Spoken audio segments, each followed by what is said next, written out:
Hi thrifty friends, it's Laura. I've been promising you a tour of my thrifted garden, and so here we go. This looks kind of sad, doesn't it? But this has been my cut and come again salad for quite a while now, a few weeks. It's kind of past its best, but I'm letting it go because it'll go to seed now and I'll be able to save those seeds. There's still some nice basil coming on down there that I'll get some use out of. This is my first try at carrots in a pot. They seem to be coming along, some of them. A lot didn't germinate, but that's okay. It's just a first try. Now, this year, I went crazy with tomatoes. I have more tomatoes than you can shake a stick at.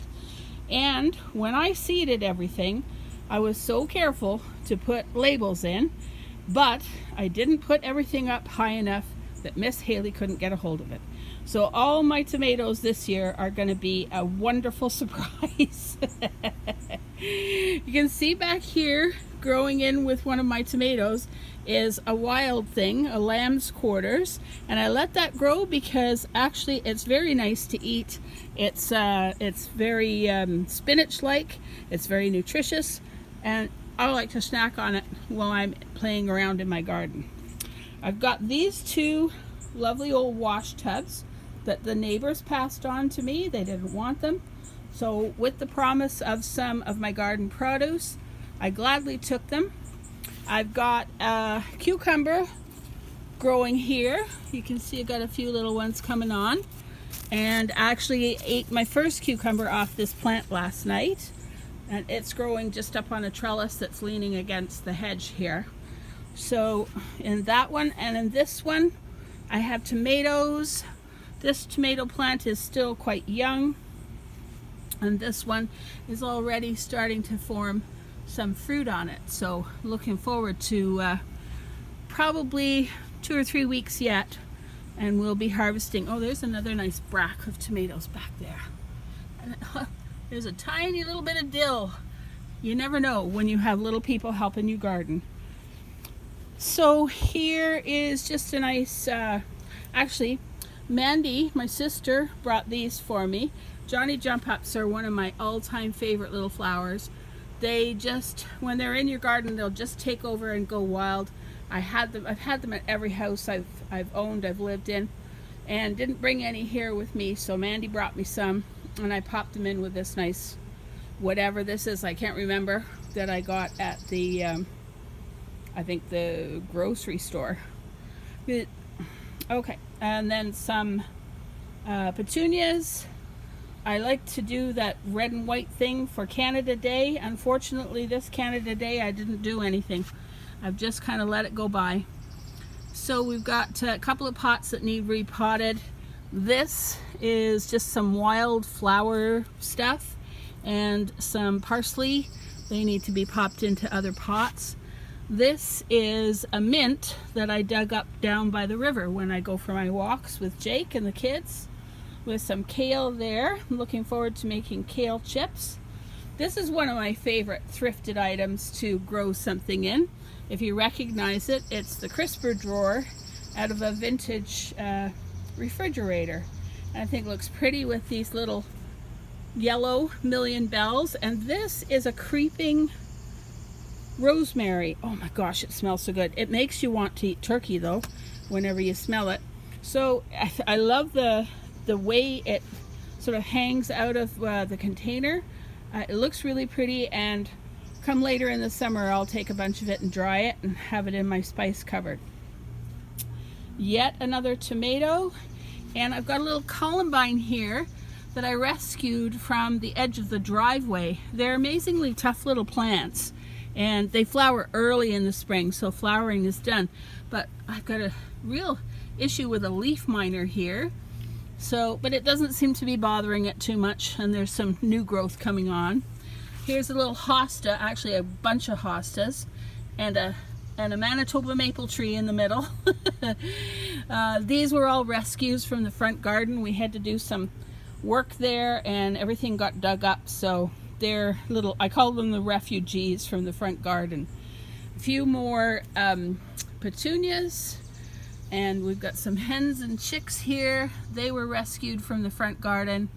Some basil and some mint. This is a nice mint.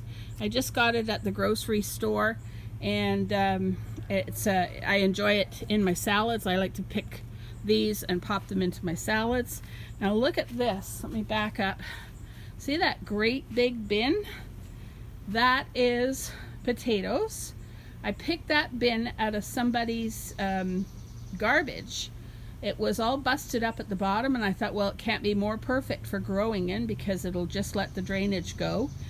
And so that is growing our potatoes. Our potatoes have just finished flowering, so I'm going to give them another week, and then I'm going to get my fingers in there and see if we can pull out a few nice new potatoes. So they haven't been troubled too much with anything horrible. I don't know what that is. I noticed that on some of my tomatoes too. I have to look that up. There's actually little furry white bugs. I think it might be a type of an aphid. They don't seem to be doing a huge amount of damage, so I've just pulled a few of them off. And what have we got here? Oh, this little container, little red container there, I always put peas in, but these peas have had their day. Peas don't like the hot weather, so you plant them early in the spring and then plant them again later in the summer so they can have the cool. I'm letting some of them go past their prime, because those, as they dry out, then I'll just save those as seeds. And you can see can you see that one there? That one's just for snacking. Yum. I love that. Okay, we've got some dill happening here just for use in salads, and I'll dry some. I used to do tons of pickles when I was at the farm, but just don't have the room and the energy for it now. And we've got, we've had some really heavy rain, so everything's kind of gotten crashed down. Oh, there's a little bit of grass hiding in there with the onions. Look at that. So this is all onions that I just pull for salads. Like, I don't intend to grow them into big bulbs, but they're great to put in a macaroni salad, whatever. A little bit of chives back there. And hey, Fred, hello. Want to say hi? Hi, Fred. Just don't bother me. I'm busy. Okay. Parsley. I'll dry that in the fall. Tons and tons of basil. I love when it flowers, and that doesn't bother me. I'll just pull those flowers off and chop them up and use them.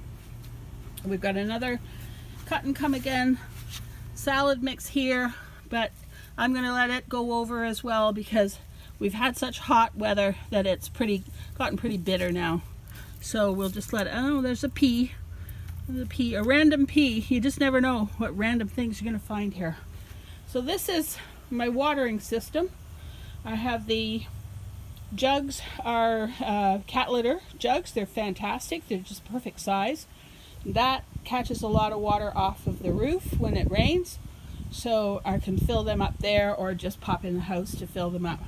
We got another tomato plant here, and we have a Kentucky Wonder green bean here that is just, it's heading for the moon, but it hasn't thrown out a single flower yet. So I don't know what's going on. Probably just our wacky weather this year. We'll see. When they do produce, it's my favorite bean because they produce all summer long. It's not like bush beans where you just get a whack of beans and you don't know what to do with them all. These just come on and come on and come on, so you're eating them right through till the first frost kills them. So that's my door to go downstairs to my apartment. We've got a little step here, and this is the cutest thing. I don't know if you can see it. It's like a little wagon. It says Grandma or Granny on it. Nobody made it for me. I found it in the backyard. Sadly, somebody who lived here left it behind, but I'm enjoying it. And then we've got this little pot here. Is actually, I don't know if you can see, it's a little electrical pot. It probably was some kind of percolator. So I just put this little wild thing in there, which does have a pretty yellow flower. when it feels like flowering. So that works out good. I have pretty much killed all the lobelia that I bought this year. I don't know, maybe it doesn't like the heat, I don't know. There's one of my spider plants from the house coming out for a vacation. This geranium I just take in every year, cut it back, and then bring it back out in the summertime. So, and that's a pot that Rachel got for me off the side of the road. Ha! Gotta love it. Here's the egg baskets, one of the egg baskets that you saw in one of my hauls, and a little red and white display of flowers there. And we started here, didn't we? Did we? I'm lost track. This is my little bee revival station. I put fresh water in it every day. So you gotta have a rock that they can stand on and walk into the water so they don't drown. And if I find a bee that's in distress, that's exhausted, then I'll put a little bit of sugar, put them there, and they'll have a drink and they'll have a bit of sugar and they'll be on their way. I rescued 5 bees last year and only 1 didn't survive, so that was kind of nice. Where are we here? Okay, these 2 planters, great big planters, I got at the Salvation Army for $5 each. They're great because they have a reservoir in the bottom. I'm going to sit down and see if I can get it. Sorry, I don't want to make anybody seasick.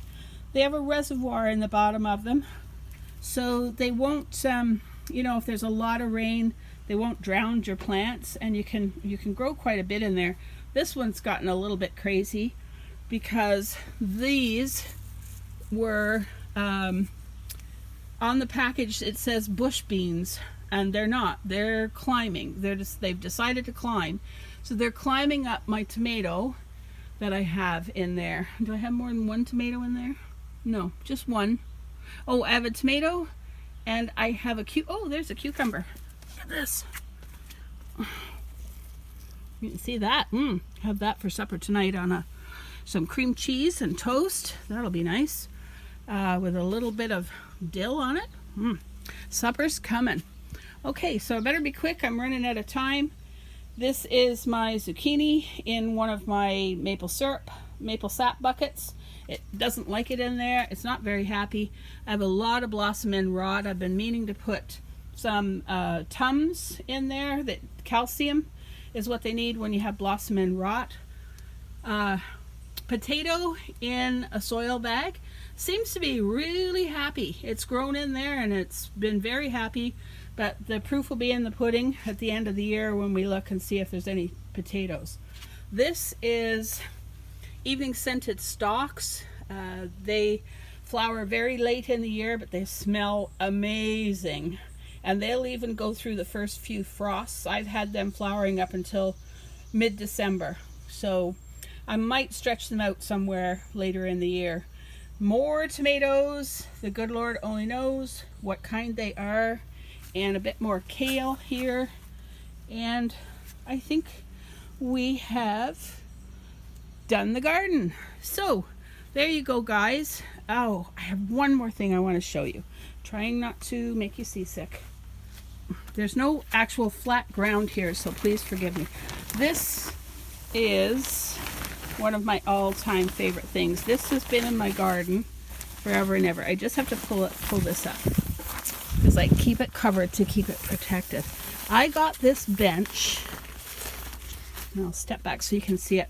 I got this bench at an auction sale probably 20 years ago, and it's always been on my porch or out in my garden. But the reason I love it is because I've always called it Eddie's bench. His name is in there. It says Eddie Lanthier, and it just, somebody made a little workbench for someone, or some young man made it for himself, and there's just something about it that's always made me happy to look at it. So that is my favorite secondhand find in my garden. So I hope I haven't made you all ridiculously dizzy, and thanks very much for joining me. Take care for now. Bye.